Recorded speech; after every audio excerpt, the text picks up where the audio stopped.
വിഷ്ണുമായ മീഡിയയിലേക്ക് എല്ലാവർക്കും സ്വാഗതം. ഞാൻ ഡാനിരാജ്, കരിങ്കുട്ടിക്കാവ് വിഷ്ണുമായ മഠം തൃപ്രയാർ. ഓം ശ്രീ മഹാവിഷ്ണുമായ സ്വാമിനെ നമഃ. ഓം ശ്രീ മഹാകൃഷ്ണകുക്ഷ്യായ നമഃ. നമ്മൾ പിന്നെ പരിചിതമായി കേട്ടിട്ടുള്ളൊരു കാര്യമാണ് ഗുളിക ബന്ധനം.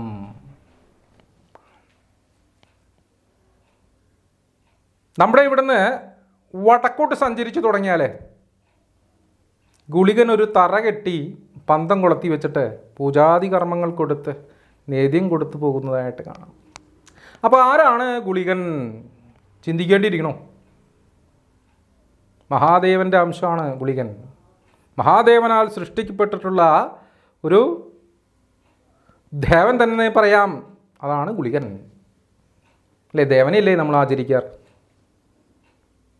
മരിച്ചു കഴിഞ്ഞാൽ ആത്മാവ് പോലും ദേവബലത്തിലോട്ട് മാറി മുത്തപ്പ സ്ഥാനത്തിരിക്കുന്നു. അപ്പോൾ ദേവൻ്റെ സ്ഥാനത്താണ് നമ്മൾ അദ്ദേഹത്തെ കാണുന്നത്.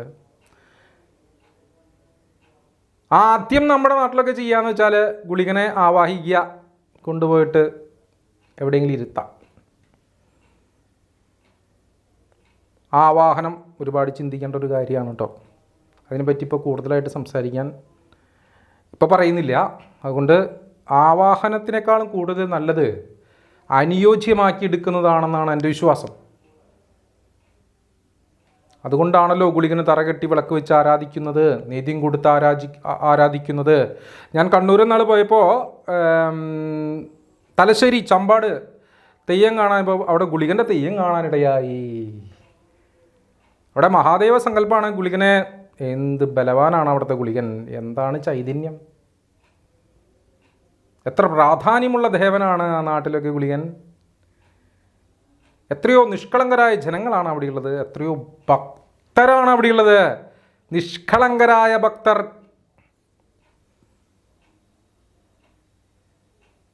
അപ്പം ഗുളികൻ എന്താണെന്ന് മനസ്സിലാക്കിയിട്ട് വേണം ഗുളിക ബന്ധനത്തിനെ പറ്റി ചിന്തിക്കാൻ. വെറുതെ ഒരു ബന്ധനം എന്ന് പറഞ്ഞ വാക്കുകൊണ്ട് ആളുകളെ ബുദ്ധിമുട്ടിച്ചിട്ട് കാര്യമൊന്നുമില്ല. ബഹുമാന്യരായ സഹോദരി സഹോദരങ്ങളെ, നിങ്ങൾ ചിന്തിക്കേണ്ടിയിരിക്കുന്നു. നിങ്ങൾ ഗുളികനെ പറ്റി പഠിക്കേണ്ടിയിരിക്കുന്നു. അടുത്തൊരു കാര്യമാണ് പ്രേതബന്ധനം. അടുത്തൊരു വാക്കാ. ആരാണ് പ്രേതം? ഞാൻ മരിച്ചാലും നാളെ പ്രേതമായിട്ടാണ് കണക്കാക്കുക.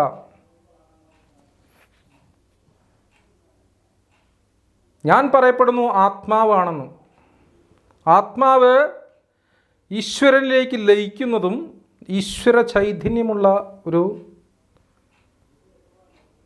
ശുദ്ധിയോട് കൂടിയിട്ടുള്ള ഒരു കാര്യമാണ് ആത്മാവ്.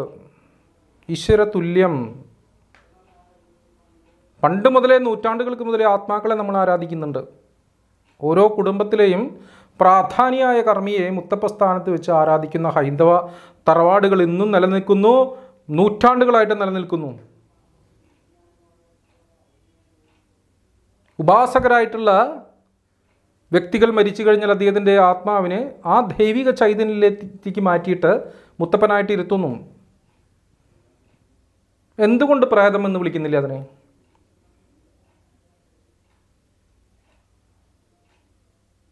ആത്മാവ് എന്ന് പറഞ്ഞാൽ വളരെയധികം ശുദ്ധിയുള്ള, കുനിഷ്ട് കുശുമ്പ് അസൂയകളൊന്നും ഇല്ലാത്ത വളരെ ശുദ്ധമായിട്ടുള്ള ഒരു കാര്യമാണ് ആത്മാവ്. ആത്മാവ് എപ്പോഴും ഒരാൾക്കും തടസ്സം നിൽക്കില്ല. ജീവിച്ചിരിക്കുന്ന കാലത്ത് അനിഷ്ടങ്ങൾ ചെയ്തതൊക്കെ മോശം കിട്ടിയിട്ടാണ് മരണം നടക്കുന്നത്. മോശം കിട്ടുന്നതോടെ ആത്മാവ് ശുദ്ധീകരിക്കപ്പെടുന്നു. ഇപ്പോൾ ആത്മാവിനെ മാറ്റി നിർത്തി കാണേണ്ടതില്ല. പണ്ട് തൊട്ടേ പിതൃസങ്കല്പത്തിൽ വീതുകർമ്മം ചെയ്തു പോയിരുന്ന തറവാടുകളാണ് നമ്മുടെയൊക്കെ തറവാടുകൾ. ഇപ്പം എന്തുകൊണ്ട് ചെയ്യുന്നില്ല? ഇപ്പം വീട്ടിൽ നേദ്യം കൊടുക്കാൻ പാടില്ല കാരണന്മാർക്കൊന്നും. മരിച്ചുപോയ കാരണന്മാർക്ക് വീട്ടിൽ നേദ്യം കൊടുത്താൽ അവർ വന്ന് വീട്ടിൽ തീണ്ടിയിട്ട് ശകുനപ്പഴി ഉണ്ടാവുന്ന പറയണ. നല്ല കർമ്മങ്ങളൊന്നും നടക്കൂല അത്രേ. ജീവിച്ചിരിക്കുമ്പോൾ സ്വന്തം കുടുംബത്തിന് വേണ്ടിയിട്ട്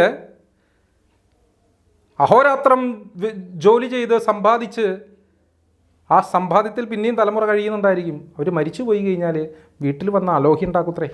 തെറ്റല്ലേ സഹോദരങ്ങളെ? തെറ്റല്ലേ? എല്ലാ വാവിനും അവർ ഊട്ടണം. പറ്റിയില്ലെങ്കിൽ വർഷത്തിലൊരിക്കൽ അവരുടെ ശ്രാദ്ധത്തിനെങ്കിലും അവരെ ഊട്ടണം. അവർക്ക് ഇഷ്ടപ്പെട്ട വിഭവങ്ങളൊക്കെ തയ്യാറാക്കി വെച്ച്, വിളക്ക് തെളിയിച്ച് വെച്ച്, നാക്കലയിൽ അവർക്ക് ഇഷ്ടപ്പെട്ട വിഭവങ്ങൾ തയ്യാറാക്കി വെച്ചിട്ട് ഒരു 20 മിനിറ്റ് അവർക്ക് വേണ്ടിയിട്ട് ഒരു പ്രാർത്ഥനയോടുകൂടി മാറി നിന്നാൽ ആ തറവാടുകളിൽ, ആ വീടുകളിൽ ഐശ്വര്യം വിളങ്ങുള്ളൂ.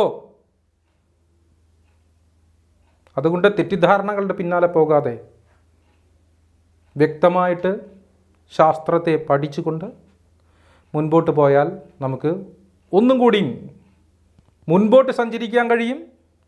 നമ്മുടെ സ്വപ്നങ്ങൾ സാക്ഷാത്കരിക്കാൻ കഴിയും. കുടുംബ ബന്ധങ്ങൾ നിലനിൽക്കും. വിഷമതകളും വേദനകളും ഇല്ലാതെ മുൻപോട്ട് പോകാൻ കഴിയും. അതുകൊണ്ട് ശാസ്ത്രീയമായി എല്ലാത്തിനെയും മനസ്സിലാക്കി പഠിച്ചുകൊണ്ടും നൂറ്റാണ്ടുകൾക്ക് മുൻപ് നമ്മുടെ പിൻതലമുറ, നമ്മുടെ കാരണന്മാർ ചെയ്തു വന്നിരുന്ന നല്ല കാര്യങ്ങൾ പിന്തുടരാനായിട്ട് പുതിയ തലമുറ തയ്യാറെടുക്കുകയും വേണം. സ്വാമി വിഷ്ണുമായ സ്വാമിയുടെയും കരിങ്കുട്ടി സ്വാമിയുടെയും അനുകൂലത്തിൽ എല്ലാ ഭക്തജനങ്ങൾക്കും നല്ലത് വരട്ടെ എന്ന് പ്രാർത്ഥിച്ചുകൊണ്ട് നമസ്തേ.